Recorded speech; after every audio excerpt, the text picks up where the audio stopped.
जय श्री कृष्ण। स्वागत है आप सभी का मेरे एचएस भारद्वाज यूट्यूब चैनल पर।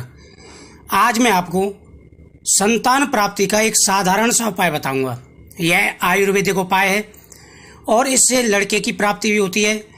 जिन दंपति को संतान की प्राप्ति नहीं हो पा रही, शादी के कई साल बीत गए हैं, तो उनको भी संतान की प्राप्ति हो जाती है।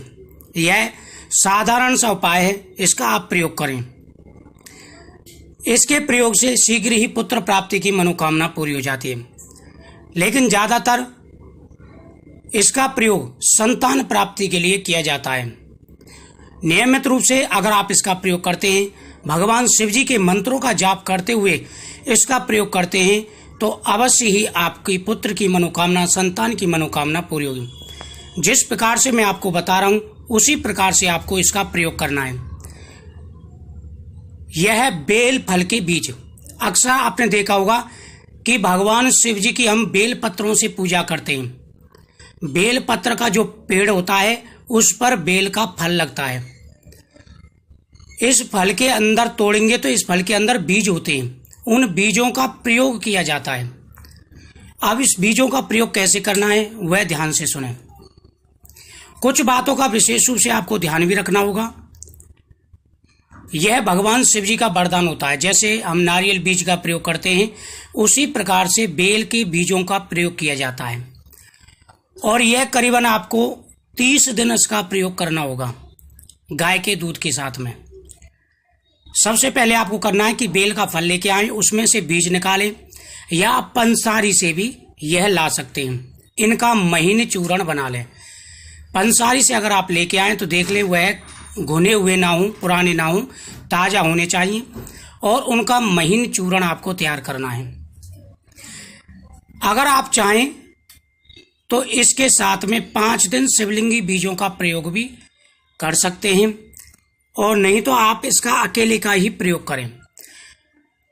जब आप इसका प्रयोग कर रहे हो तो उस समय भगवान शिव जी की पूजा आपको करनी है।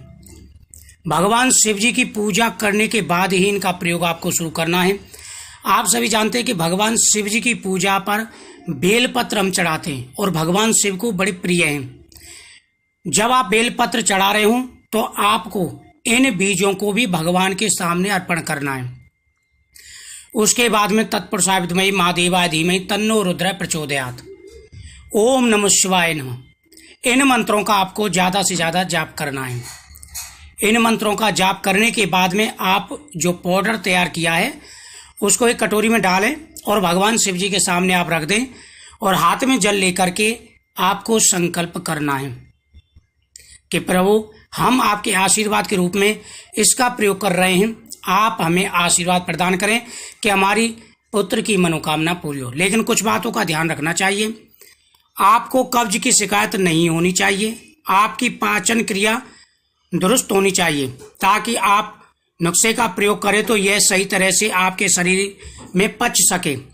जब तक महिला इस नुस्खे का प्रयोग करे, उसे सात्विक भोजन ग्रहण करना चाहिए। नॉन वेज भोजन नहीं करना चाहिए। महिला को बहुत तीखा खाना खाने से बचना होगा। नमक मिर्च मसाले का भी सेवन नाम मात्र के लिए करना होगा। नमक को आप स्वाद अनुसार ले सकते हैं। ऐसे भी कहा जाता है, इस प्रयोग को जब कर रहे हों तो किसी को बताना नहीं चाहिए। इसका प्रयोग वैज्ञानिक तत्व को तो समझ में नहीं आता। वैसे हम आपको बता दें कि इसका प्रयोग काफी प्रकार से और साधारण विधि से किया जाता है। यह एक आयुर्वेदिक प्रयोग है और इससे ज्यादा नुकसान भी नहीं होता।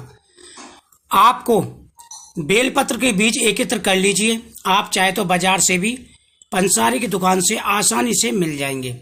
उनको महीन पीस लें। अब आप भगवान शिव जी के सामने इसको रख दें और ओम नमः शिवाय का पाठ या तत्पुरुषाय विद्महे महादेवाय धीमहि तन्नो रुद्रः प्रचोदयात्, इन मंत्रों का जितना ज़्यादा हो सके उतना पाठ करना है आपको। और साथ ही भगवान शिव जी के सामने बेलपत्र भी अर्पण करना है आपको।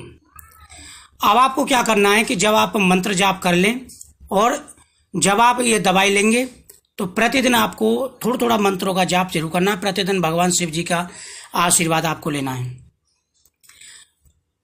आपको सिर्फ आधा चम्मच औषधि का चूर्ण सूरज निकलने से पहले गाय के दूध के साथ लेना है।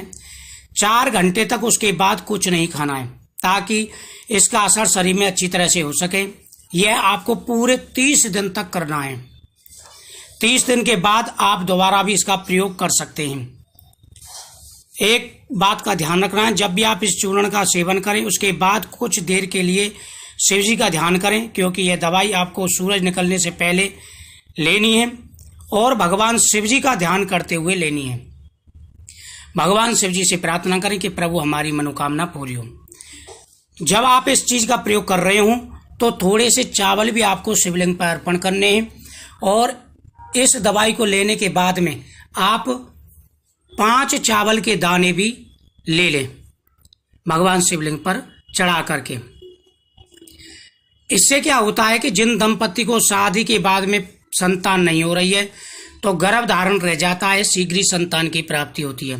यह बेल फल होता है और इसके अंदर से आपको चमक रहे होंगे बीज होते हैं, ये बीज निकाले जाते हैं और इनको जो है पीस करके, महीन पीस करके प्रयोग किया जाएगा।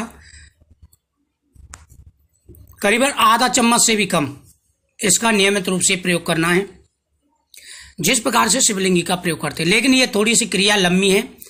शिवलिंगी के बीजों का प्रयोग कम समय के लिए किया जाता है। इसका 30 दिन कम से कम प्रयोग करना है।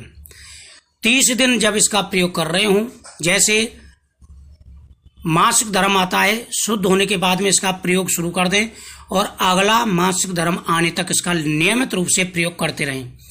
उसके बाद में फिर आप पुत्र प्राप्ति के लिए ट्राई करें शुभ समय शुभ दिन पर, तो भगवान की कृपा से पुत्र की प्राप्ति होगी। सुंदर और हष्ट पुष्ट पुत्र प्राप्त होगा। पुत्र प्राप्ति के लिए अनेकों प्रयोग किए जाते हैं, लेकिन इंसान परेशान हो जाता है कि कौन सा प्रयोग हम करें। देखो, यह सारे आयुर्वेदिक प्रयोग हैं, वैज्ञानिक इनका कोई तत्व नहीं होता है, लेकिन इनमें कोई नुकसान भी नहीं है। अगर लिमिट लिया जाए, थोड़े समय के लिए इसका प्रयोग किया जाए तो ये नुकसान नहीं करते और इनका रिजल्ट भी अच्छा ही होता है। आप अपने हिसाब से देख लें। बेल फल का जूस भी आप सुना होगा, इसका जूस भी बनता है, जूस भी पीते हैं, कोई परेशानी नहीं होती। तो आप 1 महीने ले लें, उसके बाद में फिर आप 1 महीने ना ले तो 15 दिन भी इसका प्रयोग कर सकते हैं। गर्भधारण से पहले 15 दिन भी इसका प्रयोग करके देख सकते हैं। तो इससे इनफर्टिलिटी की प्रॉब्लम सॉल्व होती है, बांझपन दूर होता है, संतान प्राप्ति के योग बन जाते हैं, साथ ही पुत्र प्राप्ति के चांसेस भी बढ़ जाते हैं। 100% पुत्र प्राप्ति की नहीं कह सकते, लेकिन चांसेस बन जाते हैं। तो इस बात का विशेष रूप से ध्यान रखें कि बिल्कुल निश्चिंत होकर ना बढ़ जाए कि पुत्र प्राप्ति के लिए यह प्रयोग सही है। हाँ, यह है कि संतान प्राप्ति के लिए प्रयोग सही है। जिनको परेशानी आती है, दवाई खा रहे हैं, प्रयोग संतान नहीं मिल पा रही, संतान का योग नहीं बन पा रहा, तो गर्भधारण हो जाता है और पुत्र प्राप्ति के चांसेस बन जाते हैं। तो मुझे उम्मीद है आपको ये जानकारी अच्छी लगी होगी। इसका प्रयोग आप कर सकते हैं, आपकी इच्छा करें तो। ये आपकी इच्छा के ऊपर है।